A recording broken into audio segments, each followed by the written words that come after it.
Aleluia. Juízes capítulo 11, quem encontrou diz amém. Quem vai ler no telão diga glória a Deus.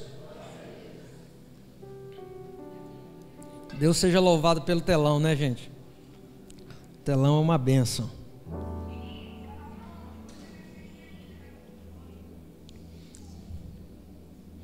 Vamos ler. Jefté, o gileadita, era um guerreiro hábil e corajoso. Sua mãe era uma prostituta e seu pai chamava-se Gileade. A esposa de Gileade também lhe deu filhos, que quando cresceram, expulsaram Jefté, dizendo: não terás parte na herança do nosso pai, porquanto és filho de outra mulher. Jefté fugiu para longe dos seus irmãos e se estabeleceu na terra de Tobi. Reuniu em torno de si um bando de vadios que andavam com ele. Ora, passado algum tempo, os amonitas fizeram guerra contra Israel. E assim que os amonitas atacaram o povo de Israel, os anciãos de Gileade partiram à procura de Jefté na terra de Tobi.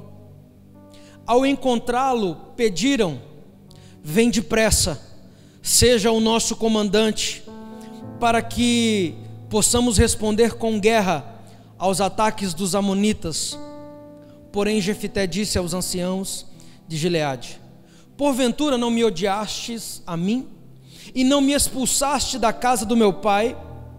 Por que, pois, agora viestes a mim quando estais em aperto?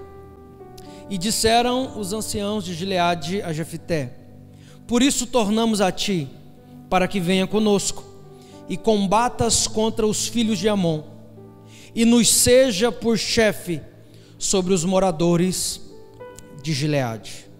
Feche seus olhos, eu quero orar com você. Espírito Santo de Deus, nós estamos diante da tua palavra, diante da tua verdade, e a tua palavra, Pai, ela necessita da revelação do teu Espírito, para que não seja apenas a letra, e é dela que nós precisamos e dependemos essa noite. Fala conosco, fala ao coração de cada pessoa, que, ó Deus, a terra do nosso coração esteja aberta para a semente da tua palavra nessa noite, e que todos nós possamos sair daqui com uma convicção no nosso espírito: mais uma vez o Senhor falou em nossa direção, e desde agora nós damos ao Senhor toda a honra, toda a glória e todo o louvor por tudo que será falado, ministrado e ensinado aqui, Pai. Tua é a honra, tua é a glória, teu é o louvor para todos sempre, em nome de Jesus, amém. Diga amém, aplauda Jesus bem forte, diga aleluia, aleluia, aleluia. Queridos, um texto bem interessante falando sobre Jefté. Não sei se você já tinha ouvido falar sobre a vida dele, mas ele é um pouco desconhecido.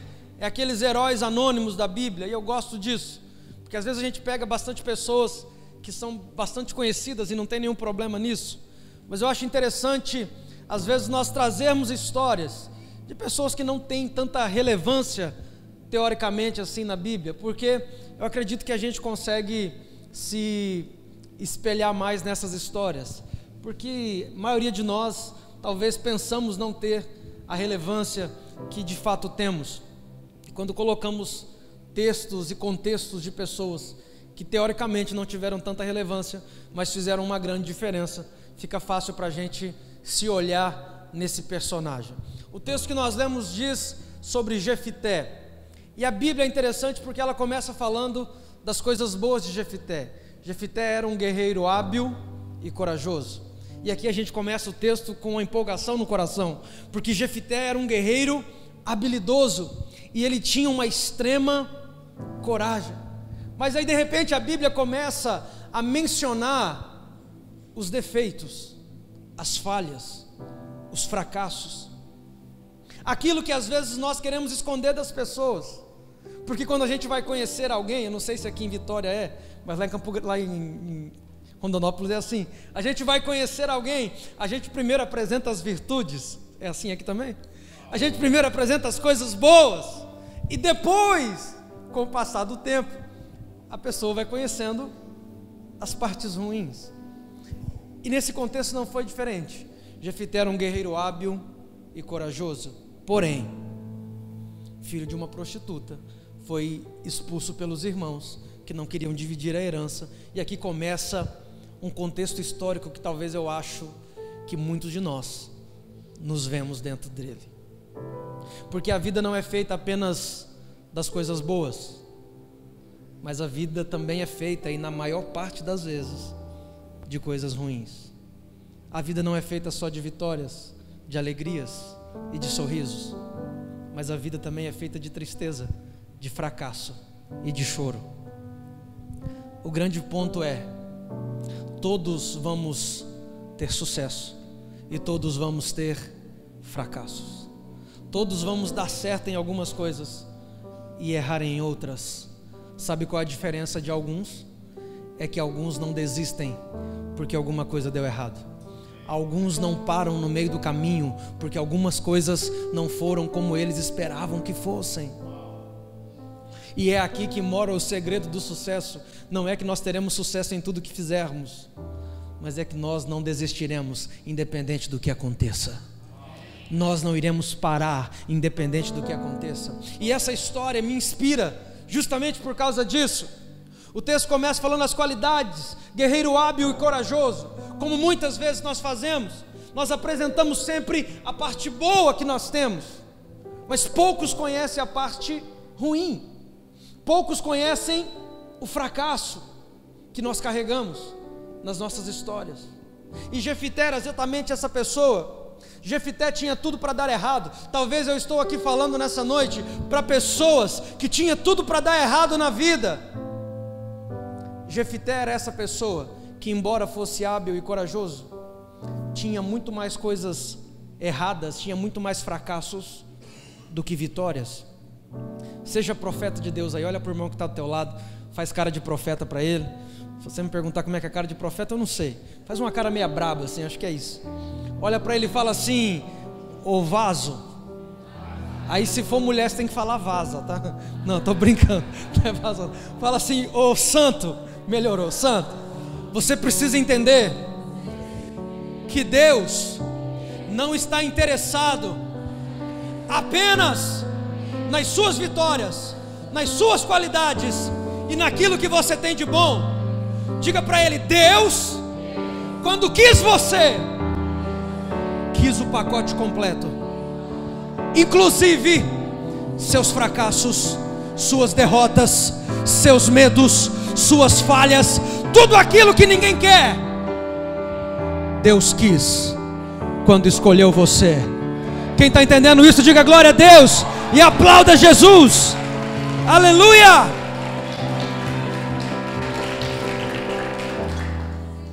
Porque às vezes a gente fica achando que Deus nos escolheu pelas coisas boas que temos. Ô inocente, não sabe de nada, inocente. Deus não te escolheu pelas coisas boas, irmãos. Ele te escolheu justamente pelas coisas ruins.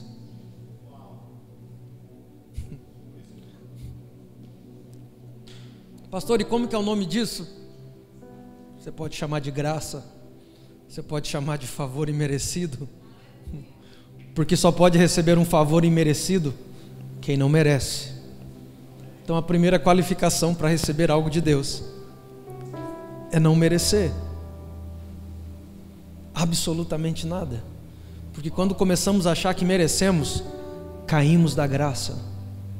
Cair da graça é começar a achar que estamos merecendo. Quando começamos a olhar apenas para as nossas qualidades e esquecemos que somos feitos de defeitos, esquecemos que somos pessoas. Jefité era essa pessoa. Tinha tudo para dar errado. Filho de uma prostituta, fruto de um relacionamento extraconjugal, foi expulso por seus irmãos. Seus irmãos disseram: olha, você não vai ter parte na herança conosco, porque você é filho de outra mulher. A herança é nossa, é da nossa família. Nesse momento ele acaba de ser rejeitado pela família. foi morar em Tobi. Estava tão ruim que ele falou assim: eu vou mudar de cidade, talvez melhore. Sabe o que significa Tobi? Lugar de fracasso. Estava tão ruim onde ele estava que ele falou: vou para outro lugar. Quando ele decide para outro lugar, o lugar chama lugar de fracasso. E como se não bastasse, a Bíblia diz que um bando de vadios nessa cidade se junta a Jefté para caminhar com ele. Seja sincero, esse é o currículo de alguém que dá certo na vida? Esse é o currículo de alguém que Deus usa para fazer alguma coisa, humanamente falando? Esse é o currículo de alguém que pode trazer alguma coisa boa? Com certeza não. Mas é aí que mora a graça da graça. Deus não chama os perfeitos, Deus não chama os bons, Deus não chama os que têm qualidade, Deus não chama aqueles que têm algo para oferecer, porque Deus não quer aquilo que nós temos para oferecer.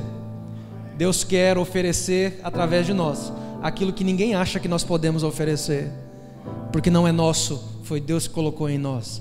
Isso se chama graça, favor imerecido. Quem está entendendo diz amém? Se Jefté fosse olhar para a sua volta para definir a sua vida, ele só veria fracasso. Embora fosse um guerreiro hábil e corajoso, só veria fracasso. Essa era a sua história. Todos nós temos uma história, todos nós temos um passado, todos nós temos falhas e erros. Agora, a pergunta é essa história de Jefté, e eu só coloquei isso para nós trazermos uma reflexão para a nossa história.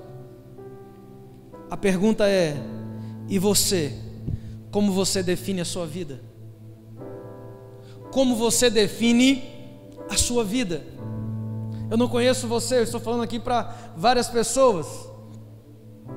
Eu não sei como foi a sua história, não sei como foi os seus dias, não sei se a sua vida é feita de apenas acertos ou de erros, ou de ambos. A pergunta é: como você define a sua própria vida?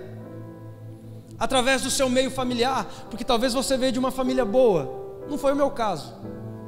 Eu tinha tudo para dar errado, tinha tudo para virar um bandido, porque na cidade que nós fomos criados, no bairro, matavam hoje, deixavam outro amarrado para matar amanhã, que era para garantir que ia morrer gente todo dia. Tinha tudo para dar errado. Se eu fosse olhar, a família era desestruturada, meu pai batia na minha mãe, depois largou dela. Se eu fosse olhar para o meio familiar, para definir a minha vida, eu estava perdido. Como você define a sua? Será que você tem definido a sua vida pelo meio familiar? Jefté não podia fazer isso, sabe por quê? Ele era filho de uma prostituta, em um relacionamento extraconjugal do seu pai. Família completamente destruída. Ou talvez você define a sua vida pelo meio social, pelos seus amigos. Talvez você é uma pessoa bem relacionada, tem amigos importantes. E você fala: bom, posso não ter uma família legal, mas os meus amigos são bons. Jefté não tinha amigos, porque a Bíblia diz que depois um bando de vadios se junta a ele.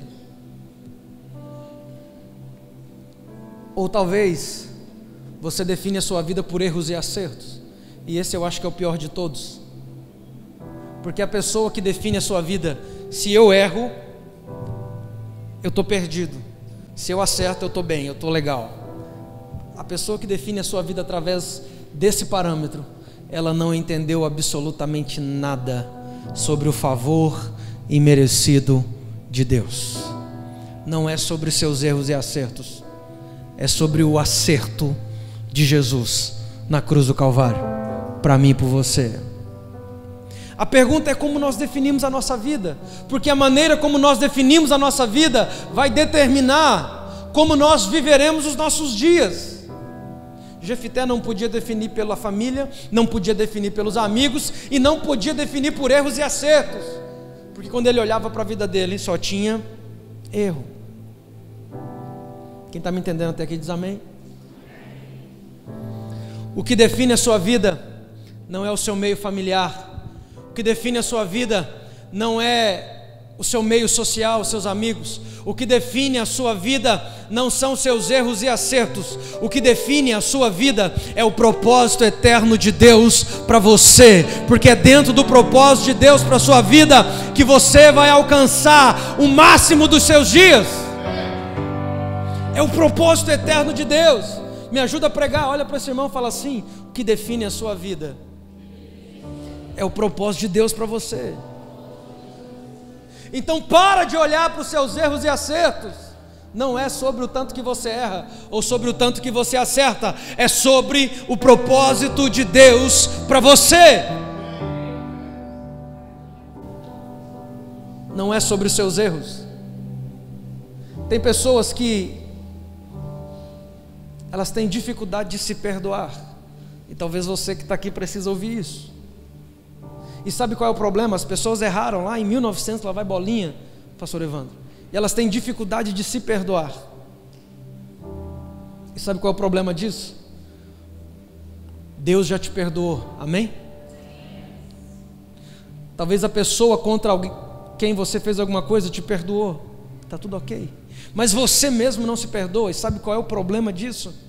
Você está dizendo para Deus: o meu nível de justiça é maior do que o seu, Deus. O Senhor pode ter até me perdoado, mas eu não me perdoo. Sutilmente você está dizendo que você é maior do que Deus.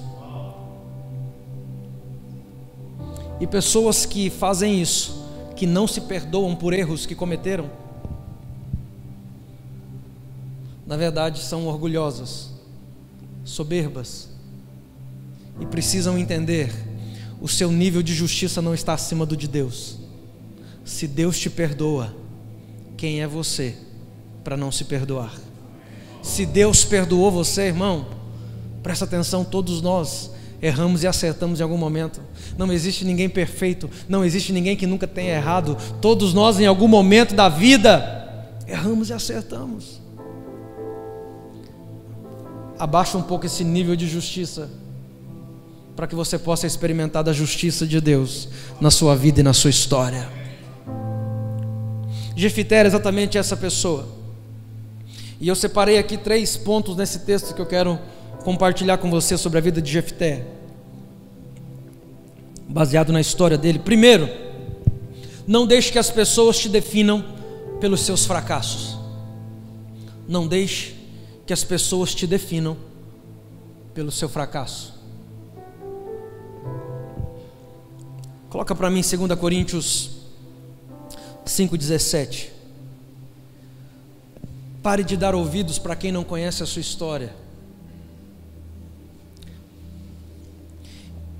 Olha aqui para mim, imagina que você está caminhando num terreno muito sujo, muito com resto de construção, e de repente você tem uma madeira, e você pisa nessa madeira, e essa madeira tem um prego, tem aqueles pregos bem grande. Na hora que você pisa nesse prego, esse prego entra no seu calcanhar, vai até no fundo. Consegue imaginar a dor? Me diz uma coisa: você se tornou o prego? Não, você foi ferido pelo prego, mas você não se tornou o seu erro. Foi um erro ter pisado no prego, foi, mas você não se tornou o prego. Sabe qual é o problema de algumas pessoas? Elas acham que se tornaram aquilo que as feriu.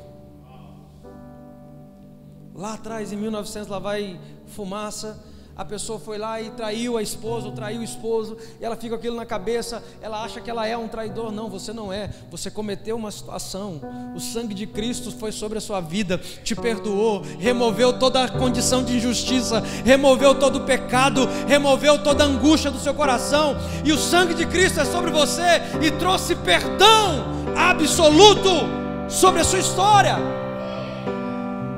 Isso é graça. Você não se tornou aquilo que te feriu. Você não se tornou o prego. O prego te feriu, mas você não se tornou ele. Você vai lá, arranca o prego, vai no hospital, toma uma vacina antitetânica, sei lá, alguma coisa assim, para que você não tenha problemas. Vai tratar, vai curar, e a sua vida segue normalmente. Mas muitas vezes nós temos dificuldade em seguir quando erramos, e só temos porque achamos que Deus não nos perdoou. ou porque achamos que nós não somos dignos de perdão. Olha para quem está ao teu lado e fala assim: irmão, deixa eu te falar uma coisa. Se Deus te perdoou, ninguém, absolutamente ninguém, pode acusar você. Ninguém. Ele é a última palavra. A última palavra não é minha, não é sua, não é do vizinho, não é de Deus. Então não deixe que ninguém te julgue pelos seus fracassos. Afinal de contas, todos nós em algum dia, em alguma área, fracassamos. 2 Coríntios 5,17. Assim que se alguém está em Cristo, nova criatura é. As coisas velhas já se passaram, e eis que tudo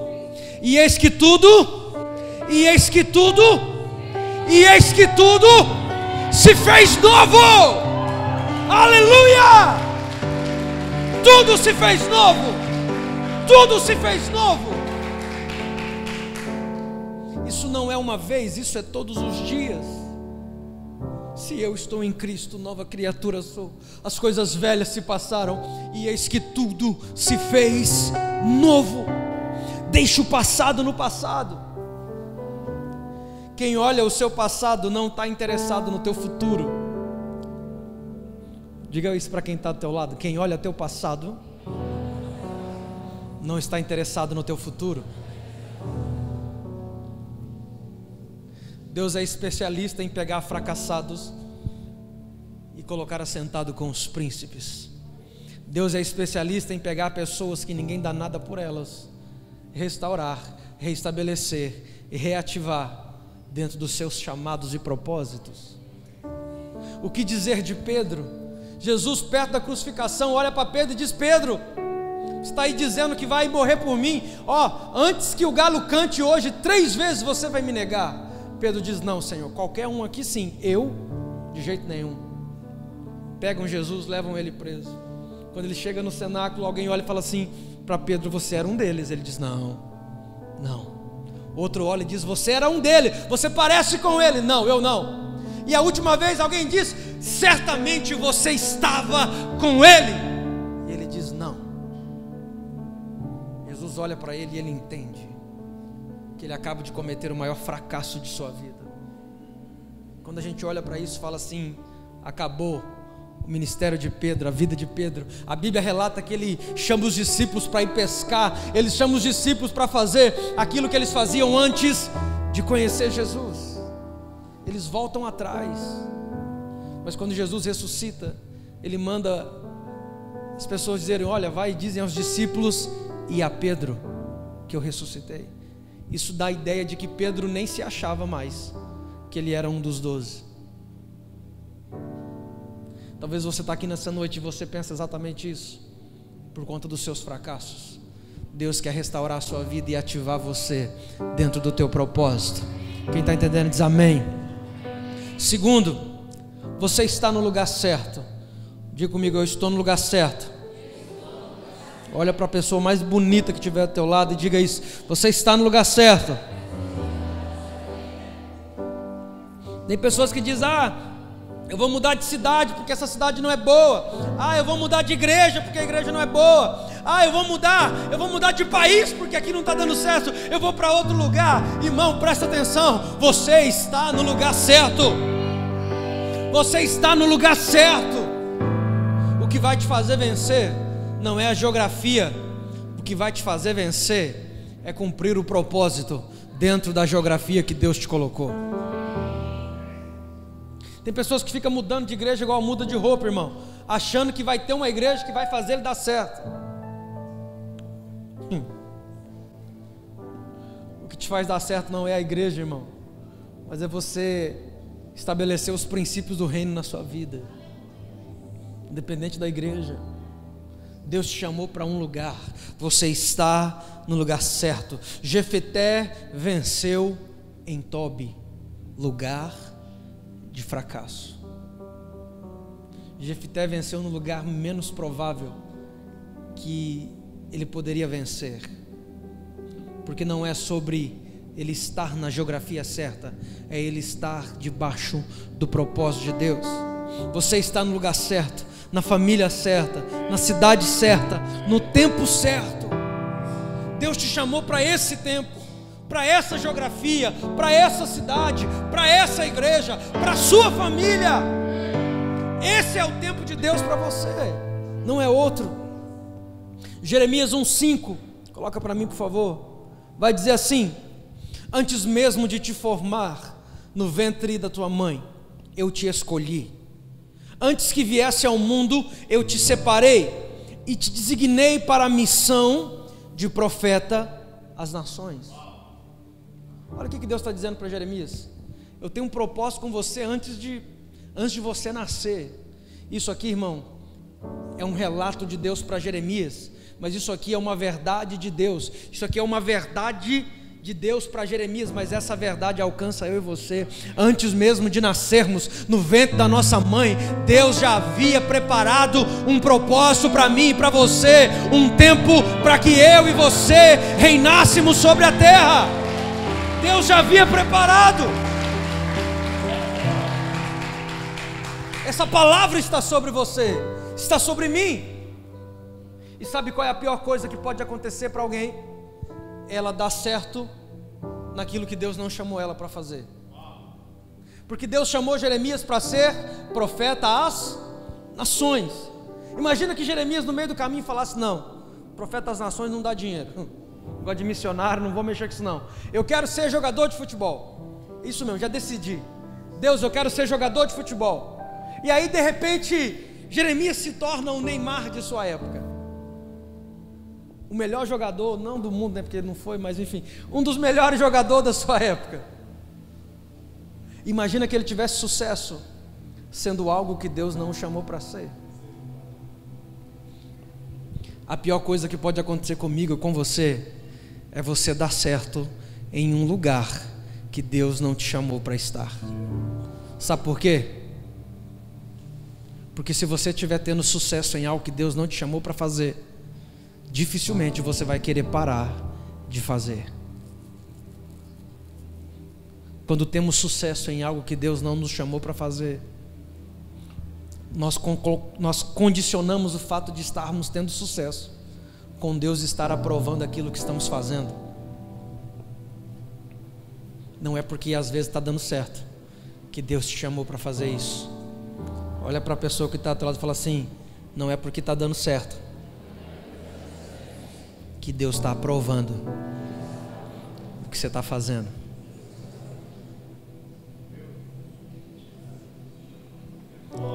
E sabe qual é o problema de termos sucesso em coisas que Deus não nos chamou para fazer? Nunca vamos querer abrir mão daquilo, porque afinal de contas estamos tendo sucesso. Jeremias foi chamado como profeta às nações. Independente se ele tivesse sucesso em outra coisa, o propósito dele era ser profeta às nações. Olha aqui para mim, Deus tem um propósito para a sua vida, e eu oro nessa noite para que você não dê certo em outra coisa, para que você não dê certo em mais nada a não ser no propósito de Deus para a sua vida.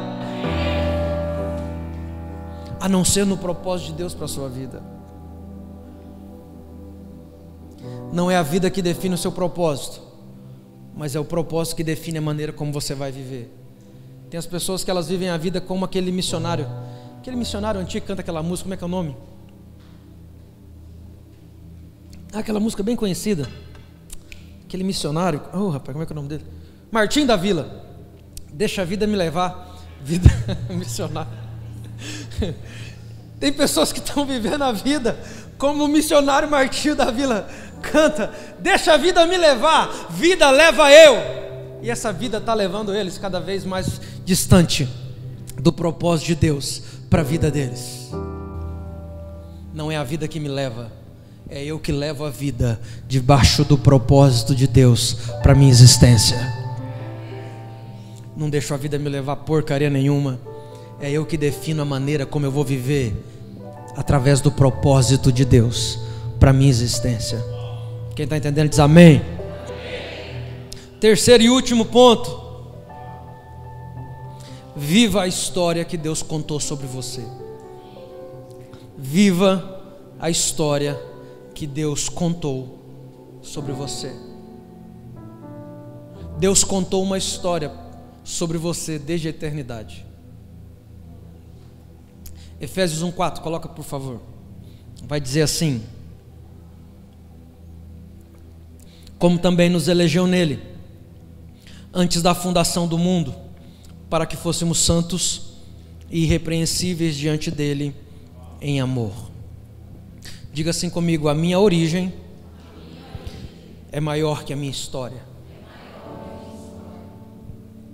O texto diz que Deus nos elegeu nele antes do mundo ser fundado, formado, criado. Ou seja, a sua história com Deus, irmão, é mais antiga do que você imagina. E lá na eternidade, a Bíblia vai dizer que Deus combinou algo com você para que você fizesse na terra. Pastor, mas eu não lembro de nadinha do que Deus combinou comigo. Esse é o mistério. Como nós nascemos em pecado, esquecemos daquilo que foi combinado. Pastor, como é que eu faço para lembrar? Como é que eu faço para poder voltar e entender aquilo que Deus combinou comigo? Diga comigo: oração. Mais forte: oração. Quando você ora, você conhece os segredos de Deus para a sua vida, os mistérios de Deus para a sua vida. Só tem esse jeito, irmão, não tem outro. Mas o fato é que Deus escreveu uma história sobre mim e sobre você. E quando a gente vem para a terra, a gente esquece disso. Mas conforme a gente vai crescendo, a gente vai conhecendo Deus, a gente vai conhecendo a vontade de Deus, o plano de Deus, a gente vai tendo encontros com essa história novamente. Presta atenção. Quando você nasce da sua mãe até o dia de hoje, isso é a sua história. Do dia que você nasceu até hoje, é a sua história. E nessa história tem erros, acertos, fracassos, vitórias, derrotas. Sua história. Todos temos uma história, do dia que nascemos até o dia de hoje. Isso é história. Mas o texto está dizendo que Deus nos elegeu nele antes da fundação do mundo. Isso fala de origem. Diga comigo: origem. Quando que aconteceu a origem, pastor? Da eternidade até o dia que você entrou no útero da sua mãe. Isso é a sua origem. Do dia que você nasceu até hoje, a sua história. Da eternidade até o útero da mãe, origem. E sabe o que aconteceu? A Bíblia está dizendo que Deus nos elegeu nele. Diga comigo: eu fui eleito. Bem forte: eu fui eleito. Deus te elegeu. Elegeu para quê, pastor? Elegeu para o propósito. Elegeu para que você viva o propósito dele para a sua história, para a sua vida. Deixa eu tentar mostrar para você como foi essa eleição.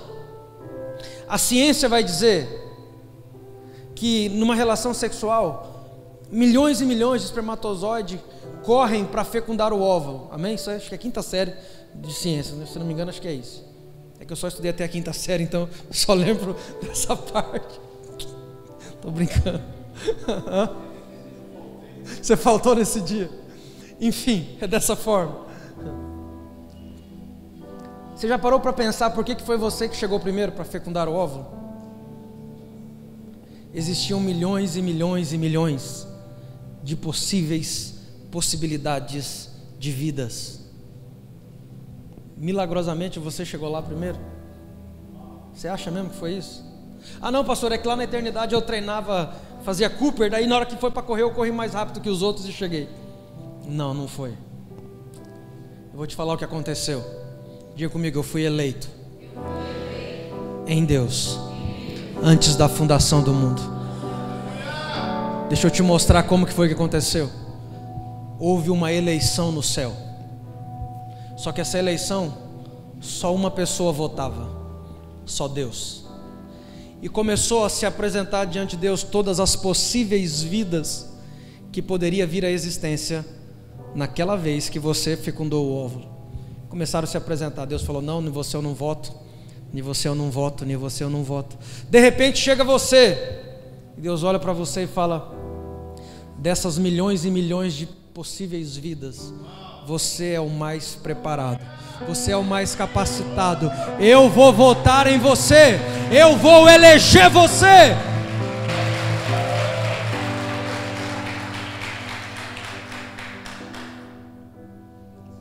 Foi isso que aconteceu. E aí, você chegou primeiro, fecundou o óvulo. Sabe por que Deus fez isso? Pergunta para mim, por quê, pastor? Não, desse jeito aí você vai ficar curioso, não eu vou te falar. Se não perguntar todo mundo junto, 1, 2, 3 e... Por quê, pastor? Deus fez isso porque Ele sabia que na hora que a sua história começasse, na hora que você entrasse no útero, dali para frente, você teria fracassos, derrotas, percas, coisas não daria certo, pessoas virariam as costas para você, pessoas trairiam você. Então Deus pensou: eu preciso achar uma forma dele ir para a terra como um vencedor. Então vou colocar milhões de possíveis vidas e eu vou escolher o melhor. E deixa eu te dizer, o melhor no seu caso foi você. O melhor no seu caso foi você. Não tinha ninguém melhor do que você. Não tinha. Por isso Deus escolheu você. Você não é fruto de obra do acaso, irmão. Talvez você fale: ah, pastor, mas você está dizendo isso, você não sabe da minha história, você não sabe quanto eu sofri. Talvez eu sou fruto de uma violência, de um abuso. Você não sabe, pastor. Deixa eu te dizer, irmão, eu não preciso saber. Deus, que é conhecedor de todas as coisas, sabia a maneira como você viria ao mundo. Por isso Ele elegeu você de uma forma extraordinária para esse tempo. Nada que acontece na sua história é maior do que aquilo que aconteceu na sua origem. Nada do que aconteceu na sua história é maior do que aquilo que aconteceu na sua origem. Na sua origem, você teve o próprio Deus votando em você, elegendo você para esse tempo. Então, quando você chega diante do espelho e diz: eu não sou capaz, eu não consigo, eu não sou bom o suficiente, sabe o que você está dizendo? Deus errou ao me eleger. E deixa eu te dizer uma coisa: Deus não erra nunca. Talvez é você que não conhecia a sua origem ainda, mas Deus não erra nunca. Deus é perfeito em tudo que faz. Deus não erra. Às vezes nós não conhecemos a origem que carregamos, só olhamos para a história. E olhar para a história, irmão, olhar para o passado é olhar para o fracasso. Para de olhar para a sua história, comece a olhar para a sua origem. Olha para quem está ao teu lado, dá uma cutucada nele e fala: para de olhar para a sua história, não tem nada bom lá. Fala: para de olhar para as percas, para as traições, para as desilusões. Para de olhar para aquilo que aconteceu de ruim e comece a olhar para a sua origem, sabendo que Deus elegeu você para esse tempo, para representá-lo nessa cidade. Quem crê nisso, diga aleluia e aplauda Jesus. Aleluia.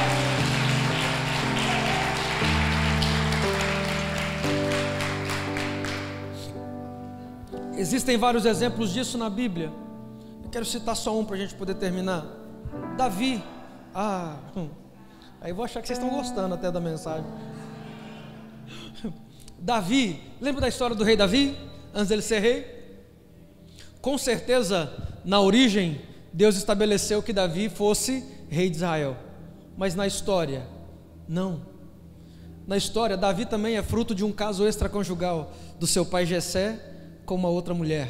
Davi vivia separado da família, longe dos 7 irmãos. Quando Deus manda Samuel para ungir o futuro rei, Davi não estava na casa, e não estava na casa, sabe por quê?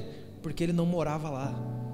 Ele morava a cerca de 30 quilômetros longe, cuidando de umas ovelhas do pai. Ou seja, o pai deixava ele como se fosse escondido, como se o pai estivesse dizendo: eu errei e eu não quero que ninguém saiba, deixa escondido. Quando Davi cresce, o pai de Davi fala assim: olha, você vai ser pastor de ovelhas. É legal ser pastor de ovelhas. Aqui cuida das ovelhinhas, legal, beleza. É um bom trabalho, dá uma boa remuneração. Você vai ser isso aqui. E por um tempo Davi acredita nisso e fica cuidando das ovelhas. Mas um dia o pai fala para Davi: vai lá levar pão e queijo para os seus irmãos que estão na batalha. E quando ele chega na batalha, tem um gigante gritando: não tem homem em Israel para me enfrentar? Golias. Nesse dia, Davi tem um encontro com a sua origem. E eu oro para que você tenha um encontro com a sua origem hoje, para que nunca mais você viva a partir da sua história, mas para que você viva a partir da origem de Deus para a sua vida. O pai de Davi queria que ele fosse pastor de ovelhas, mas Deus tinha outros planos. O pai de Davi queria que ele fosse um pastor de ovelhas, ficasse lá no pasto escondidinho. Mas o plano de Deus era: o que eu tenho para você é ser o maior rei da história de Israel, é ser o maior rei que Israel já teve e já terá. Deixa eu te falar, irmão, o plano de Deus para você, segundo a origem, é muito maior do que a história que você está vivendo. É muito maior. De pastor de ovelhas a rei de Israel. Para de viver a partir da história, porque na história você vai encontrar erros e acertos, falhas e fracassos, altos e baixos, dias bons, dias ruins. Mas na origem você vai encontrar um Deus perfeito, olhando para você e dizendo: eu vou eleger você para um tempo sobre a terra. Sua história não modifica a sua genética espiritual. Todos nós carregamos uma genética espiritual, irmãos. E às vezes a gente pensa que tudo aquilo que aconteceu de ruim na nossa história vai danificar, vai impedir Deus de fazer o que Ele tem para fazer. Quando Deus te chamou, Ele sabia de cada falha e de cada fracasso que você teria. E mesmo assim, Ele te chamou. Mesmo assim, Ele te elegeu. E Ele confiou tanto nisso que Ele deu a imagem e a semelhança dEle a você. Agora, já estou quase terminando. Agora deixa eu te perguntar: você teria coragem de vincular a sua imagem a algo que você não acredita? Imagina, você pegar, sei lá, pensa aí num bar que tem perto da sua casa. E aí o cara do bar vai lá e te oferece 100, 200, 500 reais para colocar uma foto sua no bar, na fachada, dizendo assim: venha para cá, aqui existe felicidade. E a foto sua lá, chamando as pessoas para fazer isso. Você teria coragem de vincular sua imagem com algo que você não acredita? Não. Por quê?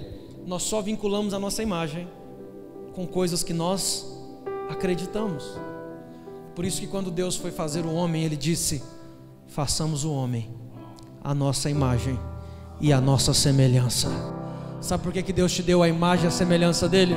Porque Ele acredita no projeto que Ele tem para você. Ele acredita que independente das fracassos, das falhas, você vai dar certo, você vai vencer, você vai ser quem Ele te chamou para ser.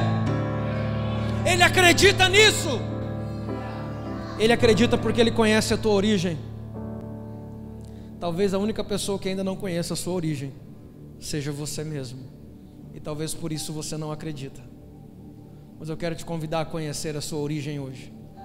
E a sua origem é Deus elegendo você. Essa é a história de Jefité. A Bíblia diz que as pessoas vão lá, trazem ele de volta. E ele se torna juiz em sua terra. Filho de uma prostituta. Foi mandado embora porque os irmãos não queriam dividir a herança. um fracassado, mas agora ele volta para sua terra e se torna um juiz, alguém de respeito, alguém relevante na sua cidade. Porque é isso que Deus faz com pessoas. Talvez você está olhando somente para a sua história, e a sua história não pode te levar muito longe, porque se você quiser caminhar para frente, você não vai conseguir fazer isso olhando para trás. Não se caminha para frente olhando para trás, mas você caminha para frente olhando para o alto, olhando para a origem, olhando para aquilo que Deus colocou dentro de você desde a fundação do mundo. É muito maior do que a sua história. Se coloca de pé no seu lugar.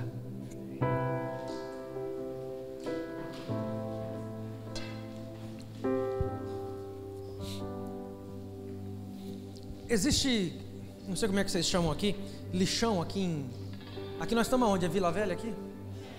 Cariacica. Viu como é que eu estou por dentro da geografia? Tem lixão aqui, é lixão que vocês chamam? É.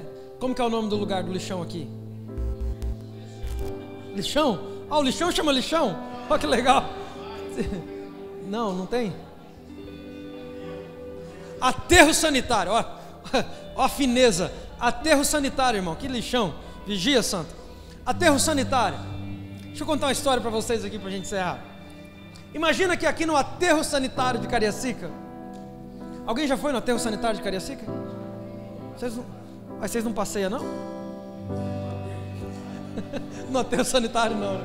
Mas imagina, presta atenção, você vai lá no aterro sanitário, irmão, aquilo lá em Rondonópolis tem um aterro sanitário, aquilo é podre, ninguém mora ali, ninguém vive ali, aquilo é terrível, é nojento, não tem vida ali, é um entulho de lixo, tudo que foi desprezado dentro da sua casa foi parar lá nesse aterro sanitário, nesse lixão.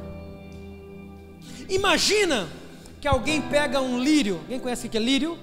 Aquela flor bonita, cheirosa. Alguém pega um lírio, vai lá e planta uma semente do lírio lá no lixão, e começa a passar o tempo, essa flor, esse lírio começa a crescer, começa a desabrochar. O ambiente é ruim, é um lixão, é lugar de descarte, mas alguém plantou um lírio e ele cresce. Imagina que você vai lá nesse lixão e você pega esse lírio e você cheira aquela rosa. Diz uma coisa, quando você cheirar, vai ter cheiro de lixão ou vai ter cheiro de lírio? Sabe por quê? Porque não importa o lugar aonde ele foi plantado, ele nunca perde a sua genética. Não importa a família que você foi plantado, não importa a cidade, o bairro que você foi plantado, não importa as coisas ruins que aconteceram na sua história. Talvez você olhe para a sua história e você diz: a minha história, pastor, é um amontoado de lixo. Deixa eu te dizer, você nunca perde a sua genética espiritual. Aquilo que Deus depositou na sua vida desde a eternidade continua dentro de você. Continua dentro de você. E o propósito de Deus é fazer com que isso floresça, fazer com que isso floresça, para que o ambiente comece a ser mudado. Talvez o ambiente que você foi plantado é ruim, não é bom. Ah, irmão, mas Deus plantou você lá justamente para isso, para você mudar o ambiente através daquilo que você carrega, para você mudar o ambiente através daquilo que Deus depositou dentro de você. Olha para quem está ao teu lado aí e diz, fala assim: tem jeito, tem jeito. Diga: nós servimos a um Deus que dá jeito para todas as coisas.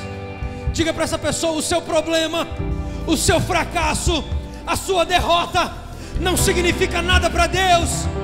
Deus ainda continua acreditando em você, investindo em você.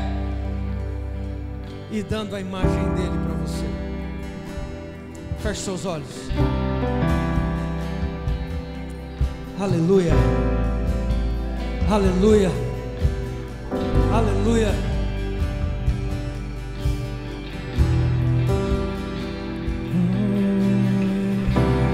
Eu só quero tua presença. Hoje não vou te pedir nada, só quero levantar a minha voz pra te dizer que a tua graça já me basta. Eu só quero tua presença. Hoje não vou te pedir nada, só quero levantar minha voz pra te dizer que a tua graça eu só quero tua presença. Hoje não vou te pedir nada, só quero levantar a minha voz a te dizer que a tua graça já me basta.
Pode colocar sua mão sobre o seu coração.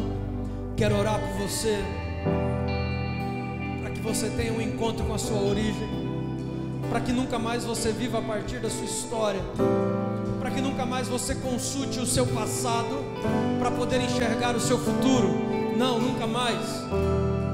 Que você consulte a sua origem, não o seu passado. Pai, em nome de Jesus eu te louvo pela vida de cada pessoa aqui, cada homem, mulher, jovem, criança. Pessoas, ó Deus, que nasceram com um propósito, vieram para a terra com um propósito. Espírito Santo, eu oro para que eles tenham um encontro divino e sobrenatural com a origem que o Senhor tem para a vida deles, com o propósito eterno do Senhor para a história deles. Pai, em nome de Jesus, que todo fracasso, que toda falha, que todo erro do passado não seja, Deus, o bastante para tirá-los da tua vontade, para tirá-los do teu caminho, para tirá-los do teu querer para a vida dele. Pai, em nome de Jesus, que venha um tempo novo sobre a vida de cada um deles, que venha um tempo novo sobre a história deles, que venha um tempo novo sobre a família deles, um tempo, ó Deus, de acertar o alvo, um tempo, ó Deus, de cumprir propósito, um tempo, Senhor, de fazer coisas extraordinárias, um tempo de mover o sobrenatural